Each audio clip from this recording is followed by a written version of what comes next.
So today I'm in my new house and broadcasting once again from bed, from a very different place in bed, both emotionally and physically. And I'm broadcasting from bed because I'm tired, not because I'm wanting to lay in bed and listen to the frogs and enjoy one of my last days in my house that I love so much.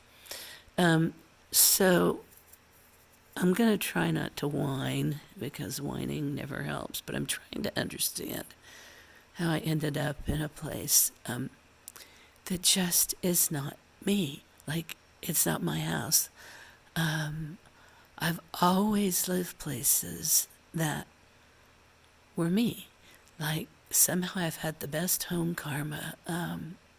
And I guess I should just be grateful for that. I was going through this old box of photos. I can show you the house is not horrible. So it's got some nice windows. I'm starting to get set up, trying to make myself feel good. It's horrible carpet. Oh my God, carpeting. I loathe carpeting.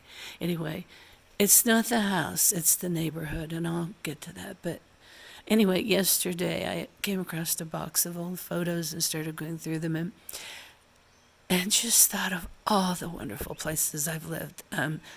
Excuse me. All of us have some kind of cough, including the cats, I think, from stress. But I was looking at the lake that I was raised on, and the Chesapeake Bay that I lived for so many years, and this great big old historical giant kind of mansion house that I lived for a year after the hurricane, and then my home in Maryland, which was my home in the world. I loved that place so much, and places in between, even living in this city. Though I'm not ultimately a city person, that was just such a fun part of my life. But here, I, I, I hope there's a reason I'm here. I always like to think that things happen for a reason, and you learn things. And I've, I don't think I've ever had a major life experience or move where, after looking back on it, I didn't feel like I'd learned something or there wasn't a reason. Um, you know, I've been talking about the phoenix lately in my writing, and there's the fireplace. Those photos are not hung yet. My moon is up. My moon means a lot to me. It was important to get him up. Those photos are going to go like higher and different levels. Anyway, and I have my pink lights, which make me very happy, but that pink blanket is too pink to go with them. So, where was I?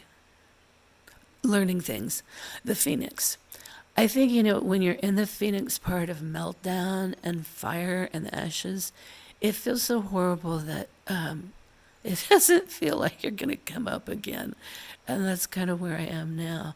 Although I have to say, I'm not miserable every day, and I'm not crying, and I'm not feeling terribly distraught or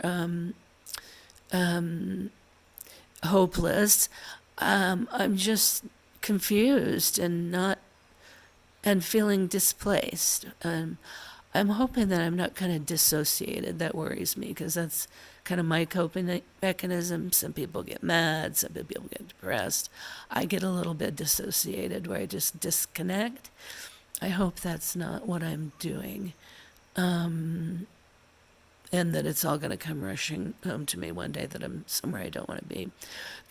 I'm not going to get into a lot of details, but the part that doesn't want to be here is it's a neighborhood. It's a neighborhood. I was not.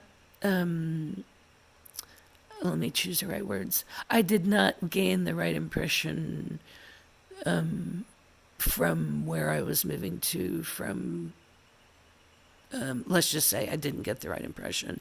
And it was from not being told certain things. There is, I was told it was a very quiet street with only a couple houses and one across the road. I wasn't told the one across the road is a family that I've never heard anyone make so much noise in my life. And I live downtown DC, and I don't think it was as noisy.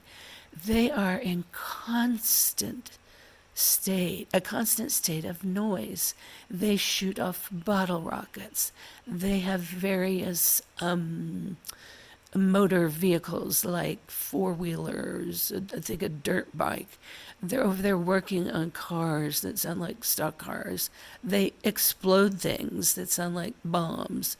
They have a symphony of barking dogs that fight with each other, from large dogs to little yipping, screaming dogs. They yell at each other. They mow the grass. I mean, I could go on and on. I don't think there is an engine or a motor they don't have. Bulldozer, chainsaw, noises I've never heard. And if anyone listening to this knows me, they know that probably the most important thing to me in a home is quiet. I mean, I could be in the most beautiful home in the world, and if it was noisy, it would not be me. If I were young and healthy, I'd probably live in a tent. I mean, just the sounds of nature are what make my everyday life rich and joyous. And that's what I loved about my last house, were sounds of peepers and the sounds of the bullfrogs at night. And there was a whippoorwill that was coming every night, and some nights there were coyotes, and just all kinds of wonderful sounds. Of course, the ducks and the pond sounds, and I could look out the window at any given moment and see deer and turkeys making their little odd noises, and there's no wildlife here. I haven't even seen a deer. It's a neighborhood where people are pretty close to each other. I mean, I'm not seeing a house, so it's not horrible. It's not like I'm in a neighborhood with box houses where I'd probably die. But and there's some wonderful bird song. That's good. There's a bird population. There are some trees, but there are just too many people that I can feel too close. And I'm not really, maybe that's it. Maybe I'm supposed to learn to like people. That'll be a challenge. We can watch me along that journey if that's what's going to happen. But anyway, I'm going to stop here because I just realized I'm sounding negative. But, man, I know all kinds of people like all kinds of things, but I would say, just from my little bit here, that this is what's wrong somehow with the earth today. People are living too close to each other, and they're listening to engines and motors, and they're racing around and doing things like just do just to keep busy and make noise, and they're not like feeling the earth. And I know this isn't rocket science to say this, but I can just feel it here. Like, it makes me understand why, our ecology is so out of balance, and why things are happening the way they are, is that people just are not living in a place where they can slow down and feel and know the earth and know their connection with it. And maybe lots of people don't want to, but I think it's causing damage. And that's just my take on my first weekend in the not-so-wilderness. So anyway, I've been trying to make myself feel better just by at least making the house start to feel me, even if the outside is not. I've brought all my fairy related things inside because I'm not sure how happy they will be outside looking at the monstrosity next door, but who knows.